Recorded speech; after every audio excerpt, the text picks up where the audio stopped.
ఈరోజు ఆషాఢ శుద్ధ ఏకాదశి. దీన్ని దేవసేన ఏకాదశి అని కూడా అంటారు కదా! దీనికి ఆ నామం ఎలా వచ్చింది? అలాగే ఈరోజు పాటించవలసినటువంటి నియమాలేంటి? విష్ణవే నమః. ఓం నమో నారాయణాయ. ఓం నమో భగవతే వాసుదేవాయ. ఈ రోజంతా ఈ మంత్రం జపం చేస్తే చాలు. పూర్వకాలంలో ఏకాదశి ఆధారం చేసుకొని కాలగణన ఉండేది. చైత్రం, ఆషాఢం, ఆశ్వయుజం ప్రధానంగా ఈ కాలాన్ని 4 నెలల చొప్పున విభజించి 12 నెలలుగా ఒక క్రమ పద్ధతిని ఏర్పాటు చేసుకొని ఈ క్రమ పద్ధతిలో పంట పొలాన్ని సాగు చేయడం కోసం ఆషాఢమాసం, ఈ 4 నెలలు కూడా పాడి పంటలు పెంపొందింపజేసుకునే ప్రయత్నాలలో పంట పొలాలలో జీవితాన్ని గడపడం, కార్తీక ఆశ్వీజ ఏకాదశుల మధ్యకాలంలో ఉత్థాన ఏకాదశి పంట పొందే ప్రయత్నాలకు శ్రీకారం చుట్టడం, సంక్రాంతి కాలానికి పంట పొందడం, ఇవన్నీ కూడా ఒక క్రమంగా ఉండేవి. కార్తె ధర్మాలకు పాడి పంటలకు అనువుగా ఈ ఏకాదశికి తొలి ఏకాదశి అన్న పేరు వచ్చింది.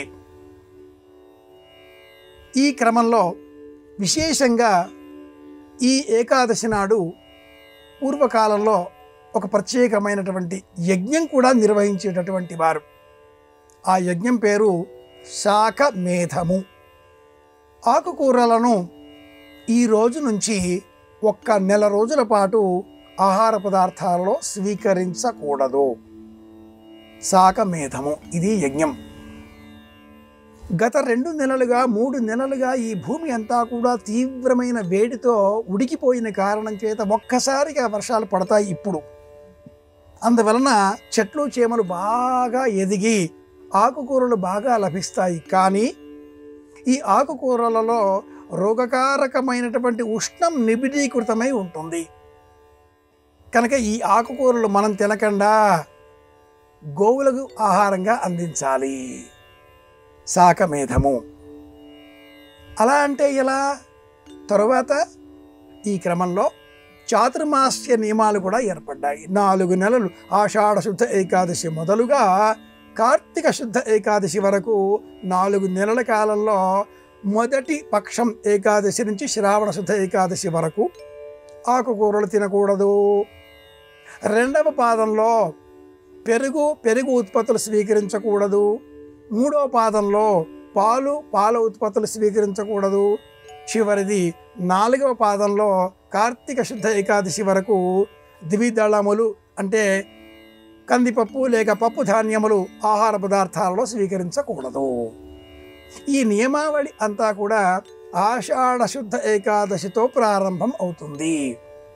చాతుర్మాస్య వ్రత నియమావళి అంతా కూడా ఈ రోజుతో ప్రారంభం కావడంతో పీఠాధిపతులు ఈరోజు మొదలుగా 4 నెలల కాలం సంచారాలు చేయకుండా ఏదో ఒక చోట స్థిరంగా నివాసం ఏర్పాటు చేసుకుని ధర్మబోధలు చేసేటటువంటి వారు.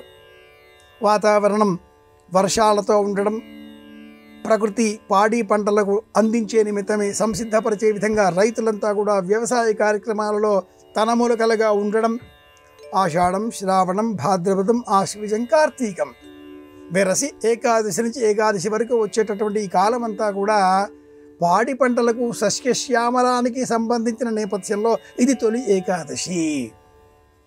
పరమాత్ముడైన ఆ శ్రీమన్నారాయణమూర్తి వాకుడు చెట్టు ఆధారం చేసుకొని ఇల్లాలు లక్ష్మీదేవి పాత సంవాహనం చేస్తూ ఉండగా నిద్రిస్తాడు అని కూడా మనకు విష్ణు పురాణం, విష్ణు ధర్మోత్తర పురాణాలు వివరిస్తాయి. స్వామి నిద్రిస్తాడా? ఆ ఉద్దేశ్యం కాదు ఇక్కడ.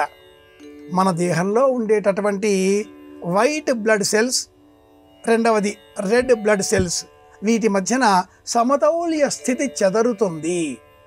శరీరంలో బద్ధకం, మందకొడితనం పెరుగుతుంది.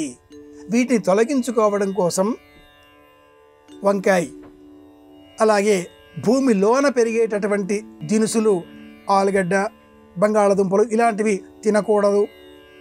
పొటాటో అంటారు, వీటిని స్వీకరించకూడదు. ఇలా ఆహార పదార్థాల నియమాలు చెప్పులు వేసుకోకూడదు, నూనె పదార్థాలు తినకూడదు, శిరస్సుకు తైలం అలంకరించకూడదు, అలదకూడదు, పుష్పాలు ధరించకూడదు. వివిధములైన అనేకముల నియమాలను మనకు నిర్ణయ సింధు, ధర్మ ప్రవృత్తి అనే 2 గ్రంథాలు వివరిస్తాయి.